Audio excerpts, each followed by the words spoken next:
Mga lat, may na-discover ako ba nagpadagdag ng ng loading ng aking cellphone. Kasi itong cellphone ko, ngayon ko lang siya na-check ba. Baka sa inyo meron din na dagdag na. Yung mga apps na download niyo dati, tapos dinilit niyo na akala niyo na wala na. Meron pa pala. Or ako lang ba nakapansin ito. Kasi lagi itong naglo-loading. Saka wala akong ginagawa ngayon.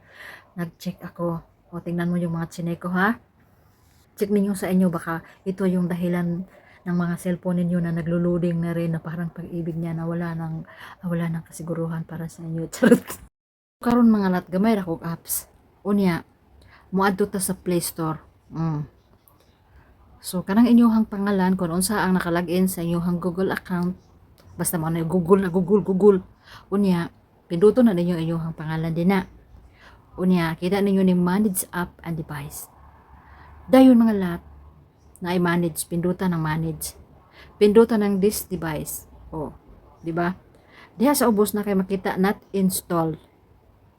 O, di ba? Kani siya gi-uninstall ko na ni siya sa ako ang cellphone, pero naa pa dai ni siya diri mga mananapan ni sa ako ang Play Store nga kinahanglan dai ni siya diri ipang delete karon mawala unya dili na siya ma-full storage permi. Tingala ko nga no, sige magka full storage nga nag-delete naman ko. So karon ato na siyang ipang-delete. Delete na siya.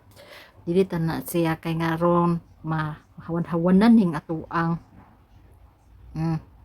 So mag-delete ta gamay kay aron nakita ninyo, ha? X o remove. So gamay na lang. So kamo pag-delete na mo din na kay magpadayon pa kog delete.